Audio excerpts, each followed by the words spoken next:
नमस्कार, तुम्हा सर्वांचं स्वागत आहे आपल्या चॅनलवर सुरेखाची किरकिर। तर तू बौद्ध आहे, मग कोणत्या देवाची घंटा वाजवते का? तुम्हाला विचारून घंटा वाजवायची का? ह्या देवाची घंटा वाजवायची, त्या देवाची नाही वाजवायची, असं कुठे लिहिलेलं आहे का? आणि मुळात म्हणजे घंटा वाजवते नाही वाजवत हा प्रश्नच नाहीये ना। मी जातीने महार, माझं नाव सुरेखा, माझा जन्म झाला मुंबईमध्ये कांबळे यांच्या घरामध्ये। आमच्या घरामध्ये उठल्यापासूनच घंटा वाजवायला सुरुवात करतात। कीर्तन भजन अगदी भक्तिभावाने चालू असतं। माझं आवडतं भजन माहितीये का कोणतं?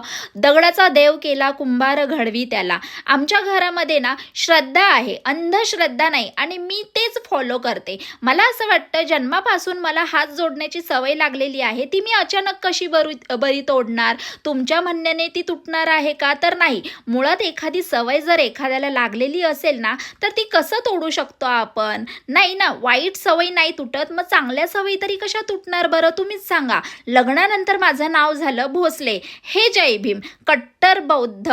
मग ह्यांच्याकडे आल्यापासून ना माझी पहाटेची सुरुवात जय भीमने होते आणि रात्र सुद्धा जय भीमने। आवडता सण आमचा आता आंबेडकर जयंती। बाबांना सुद्धा मी तेवढ्याच भक्तिभावाने हात जोडते आणि मी बौद्धाला सुद्धा शरण जाते, कारण त्यांच्यामुळे तर आज आपण आहोत।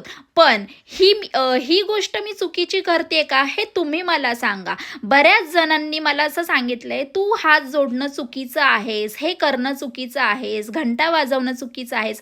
पण मुळात यात चुकीचं काय आहे? मला जन्मापासून लागलेल्या सवयी मी तोडू तर नाही ना शकत। जर चुकीचं असेल ना तर मला नक्की आवर्जून सांगा, आणि हो काही चुकलं असेल तर माफ करा।